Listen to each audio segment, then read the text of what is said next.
Hello നമസ്കാരം, രാഹുലാണ്. ഏവർക്കും മറ്റൊരു വീഡിയോയിലേക്ക് ഹൃദ്യമായ സ്വാഗതം. ഇന്ന് നമ്മൾ ഡിസ്കസ് ചെയ്യാൻ പോകുന്നത് എൻഗ്രാഫ്. എന്താണ് എൻഗ്രാഫ്? ഡയറക്റ്റ് സെല്ലിംഗ് ചെയ്യുന്ന ഏതൊരു വ്യക്തിയും മനസ്സിലാക്കേണ്ട, പഠിക്കേണ്ട ഒരു ഗ്രാഫാണ് എൻഗ്രാഫ് എന്ന് പറയുന്നത്. ഈ ഒരു ഗ്രാഫ് നമ്മൾ വ്യക്തമായിട്ട് പഠിച്ചിട്ടുണ്ടെങ്കിൽ, മനസ്സിലാക്കിയിട്ടുണ്ടെങ്കിൽ നമുക്ക് ഡയറക്റ്റ് സെല്ലിങ്ങിൽ അതിൻ്റെ എല്ലാ ഉയരങ്ങളിലേക്ക് എത്താൻ പറ്റും. കാരണം നമ്മളിതിൽ ഒരിക്കലും വിട്ടുപോകില്ല. എന്തുകൊണ്ട് പ്രശ്നങ്ങൾ ഉണ്ടാകുമ്പോൾ ആളുകൾ വിട്ടുപോകുന്നു എന്നുണ്ടെങ്കിൽ അതിൻ്റെ കാരണം അവർക്ക് എൻഗ്രാഫ് എന്താണെന്നുള്ളത് അറിയുന്നില്ല, ഡയറക്റ്റ് സെല്ലിങ്ങിൻ്റെ രീതി എന്താണെന്ന് അറിയുന്നില്ല. എൻഗ്രാഫ് ഡയറക്റ്റ് സെല്ലിങ്ങിൻ്റെ രീതിയും അതിൻ്റെ സ്വഭാവവും വ്യക്തമാക്കി തരുന്ന ഒരു ഗ്രാഫാണ്. അതിലൂടെ എങ്ങനെയാണ് വരുമാനം ഉണ്ടാവുന്നത് എന്നതിൻ്റെ ഒരു കൃത്യമായിട്ടുള്ള ഒരു സ്ട്രക്ചറാണ് എൻഗ്രാഫിലൂടെ നമുക്ക് കിട്ടുന്നത്. അപ്പോൾ നമുക്ക് എൻഗ്രാഫ് എന്താണെന്നുള്ളത് വ്യക്തമായിട്ട് മനസ്സിലാക്കാം. ദി മോസ്റ്റ് ഇമ്പോർട്ടൻറ്റ് എൻഗ്രാഫ് ഓഫ് ഡയറക്റ്റ് സെല്ലിംഗ്.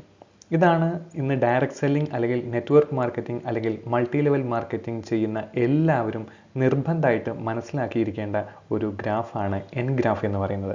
ഈ ഒരു ഗ്രാഫ് നിങ്ങൾ വ്യക്തമായിട്ട് പഠിച്ചിട്ടുണ്ടെങ്കിൽ നിങ്ങൾക്ക് തീർച്ചയായിട്ടും ഡയറക്റ്റ് സെല്ലിങ്ങിൽ വലിയ ഗ്രോത്തിലേക്ക് എത്താൻ പറ്റും. നിങ്ങൾ എന്ത് ബുദ്ധിമുട്ടുകളോ പ്രശ്നങ്ങളോ ഉണ്ടെങ്കിൽ പോലും നിങ്ങൾ ഈ ഒരു ബിസിനസ് വിട്ടുപോകില്ല. കാരണം ഇതിൻ്റെ സാധ്യതയും ഇതിൻ്റെ രീതിയും വളരെ വ്യക്തമാക്കി തരുന്ന ഒരു ഗ്രാഫാണ് എൻഗ്രാഫ് എന്ന് പറയുന്നത്. അപ്പോൾ എന്താണ് എൻഗ്രാഫ് എന്നുള്ളത് നമ്മൾ ഡയറക്റ്റ് സെല്ലിംഗ് ചെയ്യുന്ന എല്ലാവരും നിർബന്ധമായിട്ട് മനസ്സിലാക്കിയിരിക്കണം. ഇത് നിങ്ങളുടെ ടീമിനെ പഠിപ്പിക്കുകയും വേണം. അപ്പോൾ അതിന് വേണ്ടിയിട്ടാണ് ഞാൻ ഇങ്ങനെ ഒരു വീഡിയോ ചെയ്യുന്നത്. ഈ വീഡിയോ എല്ലാവർക്കും ഉപകാരപ്പെടുമെന്ന് ഞാൻ വിശ്വസിക്കുന്നു. അപ്പം വീഡിയോ ഇഷ്ടപ്പെട്ട് കഴിഞ്ഞാൽ നിങ്ങൾ ലൈക്ക് ചെയ്യുക, ഷെയർ ചെയ്യുക, മാക്സിമം നിങ്ങളുടെ ടീമിലേക്ക് ഈ ഒരു വീഡിയോ പ്രൊമോട്ട് ചെയ്യുക. അങ്ങനെയാണെങ്കിൽ ഈ ഒരു എൻഗ്രാഫിനെ കുറിച്ച് വ്യക്തമായിട്ട് നമുക്ക് പഠിക്കണം. അതിന് വേണ്ടിയിട്ട് ഈ ഒരു വീഡിയോ നിങ്ങൾക്ക് യൂസ് ചെയ്യാൻ പറ്റും. ഓക്കെ, ഇതാണ് എൻഗ്രാഫ് എന്ന് പറയുന്നത്. ഈ ഒരു സ്ട്രക്ചറിൽ നിങ്ങൾക്ക് കാണാം അല്ലേ, എൻ എന്നുള്ള ഷേപ്പിലാണ് ഇപ്പം ഈ ഒരു ഗ്രാഫിൻ്റെ സ്ട്രക്ചർ കാണിച്ചിരിക്കുന്നത്. അപ്പോൾ ഇതിൻ്റെ ലെഫ്റ്റ് സൈഡിലുള്ള താഴേക്കുള്ള ഒരു ഏരോ നിങ്ങൾക്ക് ഇവിടെ കാണാൻ പറ്റും. ഈ ഒരു ഏരോ എന്ന് പറയുന്നത് എന്താണ്? വർക്കിനെയാണ് സൂചിപ്പിക്കുന്നത്. ഈ ഏരോ, ഈ സൈഡ് എന്ന് പറയുന്നത് വർക്കാണ്. അതർ സൈഡിൽ എന്താണ് വരുന്നത്? ഇൻകം ആണ്. ഈ ഒരു ഏരോ സൂചിപ്പിക്കുന്നത് നമ്മുടെ ഇൻകം, ഡയറക്റ്റ് സെല്ലിങ്ങിലെ വരുമാനത്തെയാണ്. നമുക്കറിയാം ഡയറക്റ്റ് സെല്ലിംഗ് എന്ന് പറയുന്നത് ഒരിക്കലും പെട്ടെന്ന് വരുമാനം ഉണ്ടാക്കാനുള്ള ഒരു മേഖലയല്ല അല്ലേ, ഇതൊരു സിസ്റ്റമാറ്റിക് ആയിട്ടുള്ള ബിസിനസ്സാണ്. അപ്പോൾ അതിനെക്കുറിച്ച് വ്യക്തമായിട്ട് പഠിക്കേണ്ട കാര്യം നമുക്കുണ്ട്. ഓക്കെ, നമുക്ക് നോക്കാം. എന്താണ് ഈ ഒരു ബിസിനസ് സ്റ്റാർട്ട് ചെയ്ത് ബിഗിനിങ് ഓഫ് ദ ബിസിനസ്, അവിടെ എന്താ നമ്മൾ ചെയ്യുന്നത്? ടീം ബിൽഡിംഗ് എന്നുള്ളൊരു കാര്യമാണ് നമ്മൾ അവിടെ ചെയ്യുക അല്ലേ. ബിസിനസ് സ്റ്റാർട്ട് ചെയ്ത് കഴിഞ്ഞാൽ നമുക്ക് പ്രൊഡക്ട്സിനെ കുറിച്ച് ആദ്യം പഠിക്കണം, അല്ലെങ്കിൽ ഈ പ്രൊഡക്ട്സുകൾ എങ്ങനെ മാർക്കറ്റിൽ എത്തിക്കാൻ നമ്മൾ പഠിക്കണം. ആ സമയത്തൊക്കെ നമ്മൾ കുറച്ച് തട്ടലും തടവുകളും ഒക്കെ നമുക്ക് ഉണ്ടാവും അല്ലേ, വീഴ്ചകളും കാര്യങ്ങളൊക്കെ ഉണ്ടാവും. അപ്പോൾ ആ സമയത്ത് നമ്മൾ പ്രൊഡക്ട്സ് നമ്മുടെ ക്വാളിറ്റി ഉള്ള നല്ല പ്രൊഡക്ട്സ് ആയതുകൊണ്ട് തന്നെ ആളുകൾ ഇത് വാങ്ങാനും ഉപയോഗിക്കാനും ഒക്കെ തുടങ്ങും. അതുവഴി നമുക്ക് എന്താവും? ചെറിയൊരു ടീം ബിൽഡിംഗ് ആണ് നടക്കുക. അപ്പോൾ ആ സമയത്ത് നമുക്ക് നല്ല വർക്കായിരിക്കും, വർക്ക് വളരെ കൂടുതലായിരിക്കും, പക്ഷേ ആ സമയത്ത് കിട്ടുന്ന ഇൻകം വളരെ ചെറുതായിരിക്കും. അപ്പം ഒരുപാട് സമയം നമ്മൾ വർക്ക് ചെയ്യേണ്ടി വരും ഇതിന് ആളുകളെ കൺവിൻസ് ചെയ്യാൻ വേണ്ടിയിട്ട്, അല്ലെങ്കിൽ ഫീൽഡ് വർക്ക് കൂടുതലായിട്ട് ചെയ്യേണ്ട ഒരു സമയമാണ് ഈ ഒരു സ്റ്റാർട്ടിങ് സ്റ്റേജ് എന്ന് പറയുന്നത്. അതായത് ബിസിനസ് സ്റ്റാർട്ട് ചെയ്തിട്ടുള്ള ഒരാൾക്ക് പലപ്പോഴും തോന്നും ഇത്രയധികം സമയം പോയി നടന്നു, അല്ലെങ്കിൽ ഒരുപാട് പേരെ കണ്ടല്ലോ, എന്നിട്ട് എന്തുകൊണ്ട് നടക്കുന്നില്ല. ഇത് കൺവിൻസ് ചെയ്യാനൊക്കെ നമ്മളൊരു കോൺഫിഡൻസ് ലെവൽ, നമ്മളുടെ ബിസിനസ്സിൻ്റെ അറിവ് വർദ്ധിക്കുന്നതിനനുസരിച്ചാണ് ടീമും നമ്മുടെ സെയിൽസും ഫാസ്റ്റായിട്ട് മാറുന്നത്. അപ്പോൾ ആ ഒരു കാലഘട്ടമാണ് ബിഗിനിങ് എന്ന് പറയുന്നത്. അപ്പോൾ ആ സമയത്ത് നമുക്ക് എന്താവും? കുറച്ച് വരുമാനങ്ങൾ ചെയ്യുന്നതിൻ്റെ നമ്മൾ ഒരുപാട് സമയം എഫേർട്ട് എടുത്താലാവും ചിലപ്പം ഒരാഴ്ചയിൽ ചെറിയൊരു ഇൻകമായിട്ട് നമുക്ക് വരുന്നുണ്ടാവാം. ഇങ്ങനെ ചെറിയ ഇൻകവും വലിയ എഫേർട്ടുള്ളൊരു പീരീഡാണ് നമുക്ക് ഫസ്റ്റ് സ്റ്റേജിൽ വരുന്നത്. അതായത് മോർ വർക്ക് ഉണ്ടായിരിക്കും, സ്മോൾ ഇൻകംസ് ആയിരിക്കും ഫസ്റ്റ് സ്റ്റേജിൽ നമുക്ക് ഉണ്ടാവാം. ഈ ഒരു സ്റ്റേജ് നമുക്ക് കടക്കാൻ വേണ്ടി ചിലർക്ക് കുറച്ച് മാസങ്ങൾ വേണ്ടി വരും, ചിലർക്ക് ചിലപ്പം ചില വർഷങ്ങൾ വേണ്ടി വരും ഒരു ടീം ബിൽഡ് ചെയ്യാൻ വേണ്ടിയിട്ട്. ഇതാണ് നമ്മളുടെ ഏറ്റവും ബേസിക് ആയിട്ടുള്ള ഫസ്റ്റ് പീരീഡ് എന്ന് പറയുന്നത്. ഇത് കഴിഞ്ഞാലോ നമ്മളുടെ സെക്കൻഡ് ലെവലിലേക്ക് കടക്കും. അവിടെയാണ് ടീം ഡെവലപ്മെൻറ്റ്. അങ്ങനെ ആകുമ്പോൾ നമുക്ക് ഒരുപാട് കസ്റ്റമേഴ്സ് ഉണ്ടായിട്ടുണ്ടാവും, അവിടെ ഒരു ടീം നമുക്ക് സെറ്റ് ആയിട്ടുണ്ടാവും. ആ ഒരു സമയത്ത് ഈക്വൽ വർക്ക് ഈക്വൽ ഇൻകം എന്നുള്ള ലെവലിലേക്ക് മാറും. നമ്മുടെ കൂടെ ഒരുപാട് ടീം വന്നു, നമ്മളെപ്പോലെ ബിസിനസ് പഠിച്ച് ഏറ്റെടുത്ത് ചെയ്യുന്ന കുറേ ആളുകൾ വന്നു അല്ലേ. വരുമ്പോൾ നമുക്ക് എന്താണ് സംഭവിക്കുന്നത്? നമ്മുടെ വർക്കിംഗ് അവർ കൂടി അല്ലേ. അപ്പോൾ ആ സമയത്ത് നമുക്ക് ടീമിനെ സപ്പോർട്ട് ചെയ്യാനും ഡെവലപ്മെൻറ്റിന് വേണ്ടിയിട്ടുള്ള കാര്യങ്ങളായിരിക്കും നമ്മൾ ചെയ്യുന്നുണ്ടാവുക. ആ സമയത്ത് നമ്മുടെ ഇൻകം ഏകദേശം ഈക്വൽ ഇൻകമായിട്ട് മാറും. അതായത് നമ്മൾ ചെയ്യുന്ന വർക്കിന് തുല്യമായിട്ടുള്ള ഒരു ഇൻകം നമുക്ക് കിട്ടിത്തുടങ്ങുന്ന ഒരു സ്റ്റേജാണ് ടീം ഡെവലപ്മെൻറ്റ് എന്ന് പറയുന്നത്. ഇത് വളരെ ഫാസ്റ്റായിട്ട് നമ്മൾ എത്തിക്കഴിഞ്ഞാൽ നമുക്ക് ഒരു ഫാസ്റ്റ് ബിസിനസ് ഗ്രോത്തിലേക്ക് എത്താൻ പറ്റും. ഇത് കഴിഞ്ഞാലാണ് യഥാർത്ഥത്തിൽ ഡയറക്റ്റ് സെല്ലിങ്ങിൻ്റെ ഒരു സാധ്യത എന്ന് പറയുന്നത്. അതാണ് നമ്മളുടെ തേർഡ് സ്റ്റേജായിട്ട് നമ്മൾ പറയുന്നത്. ആ തേർഡ് സ്റ്റേജിൽ നമുക്ക് എന്താണ്? ഒരു ടീം മെയിൻറ്റെയിനിങ് ആണ്.